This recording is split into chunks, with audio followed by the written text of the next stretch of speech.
question of how much time we pray. The question is, who are you taking to heaven? Right.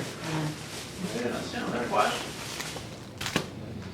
I mean, the rewards, those are the rewards right there. The sin, you look around and you go, is there anybody I know? Be nice. Have a smiling face. Oh, yeah. 1 Timothy chapter number 4. We're going to go over one verse. We're going one chapter at a time. This is Sunday school. So guess what you learn?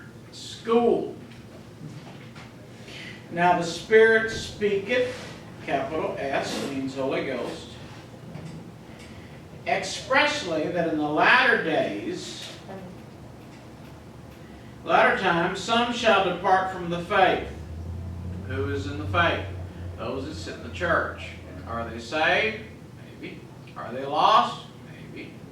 Don't really know. All I know is they departed. They're gone. They're out of here. Bye! And giving heed, what's the reason they left? To seducing spirits. See, you have the Holy Ghost talking to you that says on Sunday morning, get up and get your butt to church. And then you have the devil that speaks to you and says, nah, you know, that guy's boring. You don't really need to go hear him again. You don't need to hear that guy. Seducing spirits. And so, and doctrines of devils. What kind of doctrines? Well, the doctrines are whatever you want. You're the exception. You don't have to read your Bible. You don't have to pray. You don't have to give. You don't have to do nothing like all the other Christian people do. You don't have to be like them. And speaking, what happens because they have seducing spirits and doctrines of devils? They start speaking lies in hypocrisy, having their conscience seared with a hot iron. How do you know if they have this? Well, it tells you in the next verse. Forbidding to marry. I only know one religion that says you cannot marry. Only one. Now, if you can think of another one, let me know. As far as I know, there's only one religion that says that the very highest positions cannot marry. Forbidding to marry. And commanding to abstain from certain meats. You cannot eat meat on Friday. You must eat fish. I'm trying to think of what religion would say something like that. Can't think of it right now. Have no clue. Catholic. I have no clue. No clue whatsoever. My brain doesn't go that fast. I think we're all going over. Chapter number 5. All right, yay. Now we're going to chapter number 5. We done reviewed chapter number 4. So you can see that there are two spirits, the Holy Ghost, and you also have the spirit of the devil, seducing spirits. They are both trying to influence you. You will decide which one you want to listen to. You get to decide. Yeah, I mean, you know, things go through your head. You got to say either stay there and let me enjoy it, or get the hell out of my head, because I can't be thinking about stuff like this. Right. It's up to you. Yes. You know, you get to make those decisions. Chapter number 5, who's doing the talking? Paul.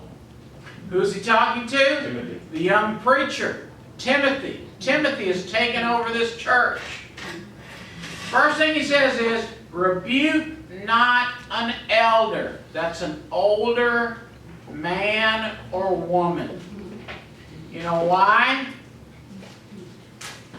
Older people, I've caught myself doing this, will repeat the same story. Of course, they will. Will ask the same question. Then, Dad, you just asked me that 20 minutes ago. Dad, you know, I done told it 3 times in the last hour. Well, tell me again. Rebuke not an elder, but entreat him as what? A father. Like your daddy. Treat him like a daddy. A good daddy. And the younger men as brethren. As your brothers. Why? Because the church is not a bar. bless you. Bless you. The church, amen, you know, the church is not a honky tonk where we're all out trying to figure out who we're going to wind up at 2 o'clock in the morning, you know, get them drunk enough and wind up with them. No. The elder women as mothers. Treat the elder women as mothers, like mama. You got to treat them with respect. And the younger as sisters with all purity. They are to be treated with purity.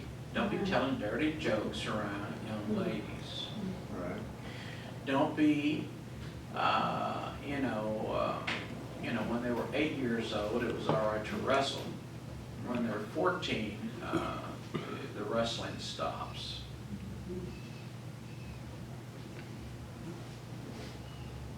I mean, you know, there's just certain things you shouldn't be grabbing. I mean, just you need to treat them. You need to treat them as sisters. These are your sisters. You protect your sisters. You love your sisters. Amen. Amen. But you don't fall in love with them Right. as far as a mate. Right. So again, the church, this is the way the church should be treating each other. Honor widows that are widows indeed. Oh, wait a minute. Honor widows. What's a widow? Their husband has died. Their husband has died. But it's going to give you stipulations on what a widow is. But if any widow have children or nephews, what are the consequences? Do they got children? Do they have nephews? Got any family members?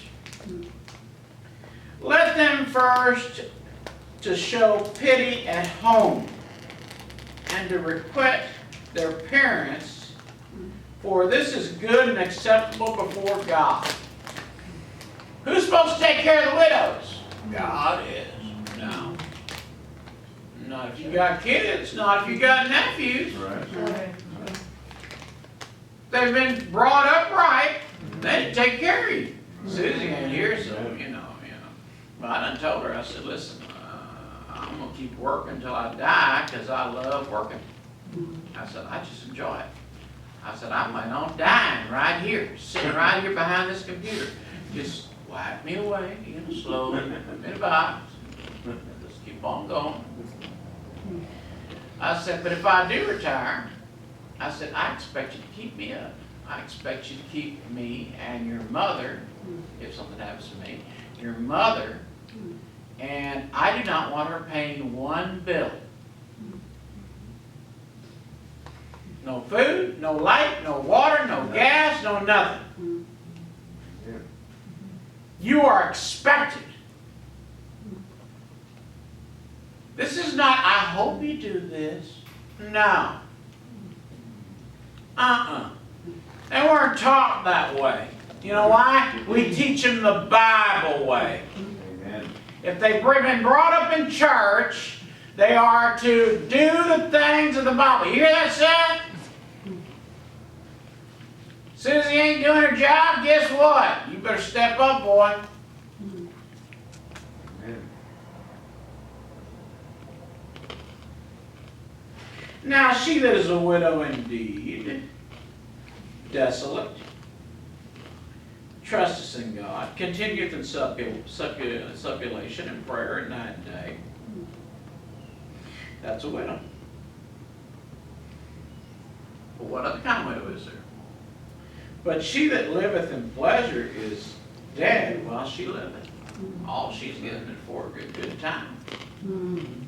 She ain't out for trying to get people to get saved. She ain't praying. She ain't reading the Bible. She ain't going to church. She ain't doing anything. Part-time. Part-time. You know, I can't go to church on Thursday. My favorite program's on. I can't do that. No way. No way, Jose. I can't do that. And these things give in charge that they may be blameless. A widow should be blameless.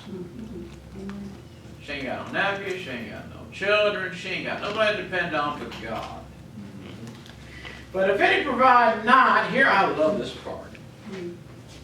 But if any provide not for his own, especially for those of his own house, your mama, your daddy, your grandpa, your grandma, he hath denied the faith, and guess what the Bible says?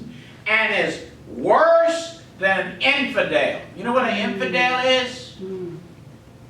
That's a sorry, low down, no good for nothing bum. If you can't even put food on the table and pay the bills, you're a bum. I understand some people are handicapped, and you know, I understand. No,